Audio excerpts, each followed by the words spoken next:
what do you think? How do you think that where we are at right now? Like, what do you think about the situation with the war? Are things moving in the right direction?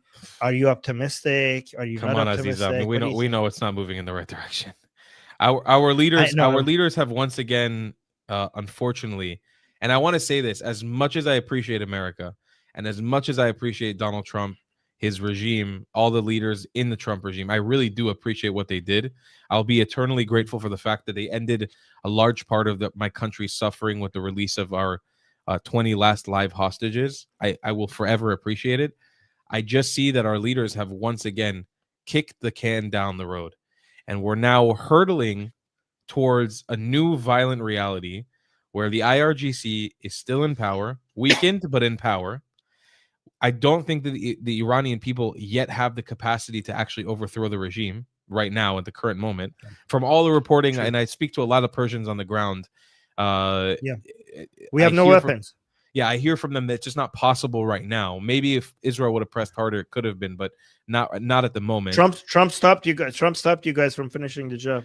Correct. And once again, he stopped us also from finishing the job in Lebanon, and he also stopped us from finishing the job in Gaza. Gaza. And so right now I'm hearing from reports on the ground in Israel that we're about to go back to war with Lebanon any moment, like any day now, because that's how bad the situation has gotten up there. And in Gaza, we, not to say we haven't accomplished anything, but Hamas is still the prevailing ideology.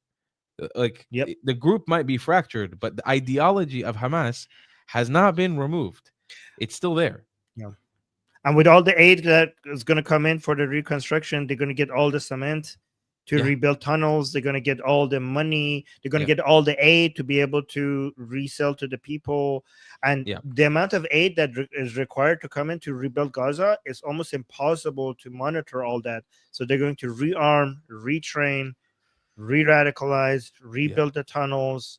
And also, actually, things might actually get worse, because if you get international soldiers from Egypt, UAE, and Indonesia in, then Israel wouldn't be able to do operations as freely as it was before, because they're going to be using, Hamas is going to be using them as shields in the same way that they did in Lebanon. They're going to basically build their operations and tunnels exactly where those people are, so that Israel cannot target them, right? So it's going to be almost difficult, impossible to, what do you think? We're heading, in my opinion, towards a very, very, this has always been this is always what predicated this success of this war. For us, it's not the success of being able to lie in a bunch of rubbles of buildings and say, we won.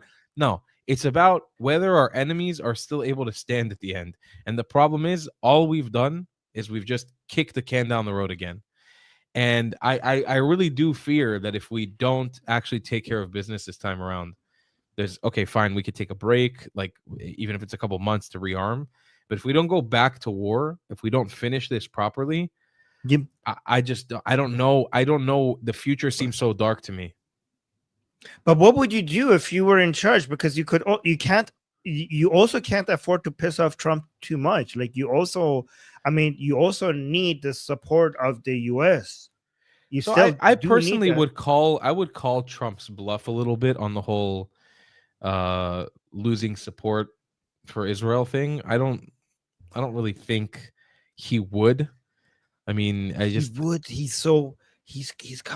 kind of would. Like, he's like a wild card. Like, he might do things that other people won't. I mean, maybe he would, but we also, like, here's the deal: Israeli administration, the Israeli government has sold our country out to America, and for better or for worse, while I appreciate America a lot, we also have to make our own decisions. The fact that we have the vice president, the president of the United States, telling us what we can't and can't do in our land, and telling us how we can declare sovereignty over Judea and Samaria or not, is like, well, that's not a good position to be in. We shouldn't be there in that first place.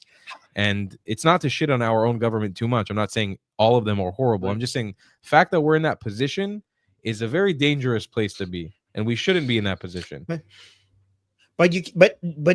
nobody can afford to not be in that position. The United States is the most powerful country in the world by a huge margin. I always, like, if you actually look how different the United States is from everyone else, it's kind of like United States is a sun that all these other countries are like little tiny planets that are orbiting around.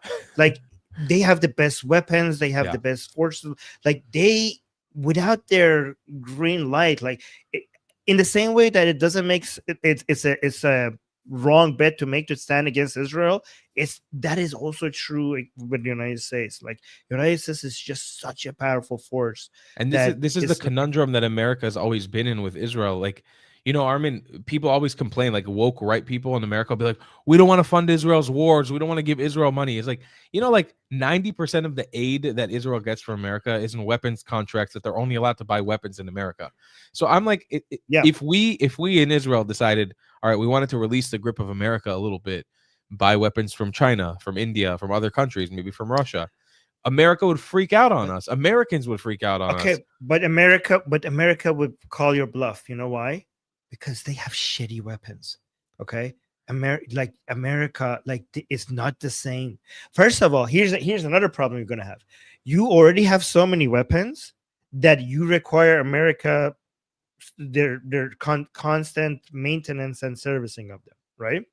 So if you all of a sudden want to piss them off, they could stop. Like, you have so many heavy equipment that you already pay for, that if America stops supporting, they will just be sitting on your hand and you cannot use them.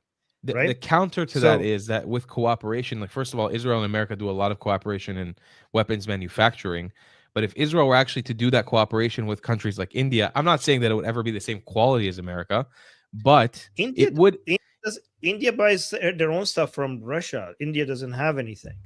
So it's But either they do Russia or manufacture a China. little bit. But yes, so small that most of what India has, they buy from other places, right? Now, listen, it's a very tough position to be in. I'm not advocating right now that we run to India, start buying weapons and creating it. But I'm saying in Israel, you're in like a constant lose-lose situation. Like, you're every way that you look at it, because you're so small, you have indefensible borders, everyone around you wants to kill you. You have to sometimes make decisions that aren't in your best interest, but maybe will be in your better interest later down the road. So it's just about, like, I just fear sometimes that we have all our eggs in one basket, which is America. And I agree with Yeah. you that it's the right basket to be in. I just don't like Yeah, that they can tell us what to do and where to do and how to do all the the time. problem is there are no other good baskets. That's the problem. You're right. You're right. Right? You're right. It's just it's a really tough game to play, because it's politics and we're dealing with people's lives. Here's what it would make it so much easier. Let me know if you agree. If the Islamic Republic in Tehran falls, I think 90% of your problems will go away. Wouldn't you agree with that? I think a large portion of them would. I agree with you. I don't know if to say 90%, but I think it's not 95. only that 97.8. Not only would a large portion of the problems go away, but actually things would rapidly start improving between the cooperation of Iran and Israel. It would improve the entire region almost immediately. Imagine if Mossad and Savam, by the way, we have already decided that we're going to call our intelligence agency after the Islamic Republic Savam. So, like, before the Islamic Republic was Savak. So now it's going to be Savam. So I don't know if you know, but Mossad and Savak used to cooperate with each other before, right? The two. But imagine if Mossad and Savam are cooperating with each other to find terrorists in the Middle East, and also the IDF and the Artesh. So IDF is Israel's military, Artesh is Iran's military. We're cooperating with each other to go and neutralize threats to both nations. Do you think we will see that day? Do you think we will see such a day? I always tell people to imagine, Armin, imagine what would be possible if we had this coalition. Morocco, Egypt, and Jordan will be kind of like half-assing it, but they'll be there. Lebanon makes peace with us after we make peace with Iran. Israel, a full, strong Israel, no Palestine in between. Israel, all together, and maybe even Iraq, if Iraq somehow, because I know a lot of Iraqis are like, they're just over it. They don't care about being at war with Israel. Imagine a coalition of all these countries together with the Khaliji states, Saudi, UAE, Bahrain, Oman, coming together on one roof, creating some sort of EU-like model where we form a Middle Eastern coalition. Do you know how rich we would be? We would give every single region in the world a run for their money. We have the best food, we have the best people, the most beautiful people, the best history, the best culture, the best music, the best everything in this region. The whole world keeps an eye on us. Everybody would want to visit us. It would be, if we could just get our shit together and stop fighting, it would be unbelievable. Unbelievable. Yeah.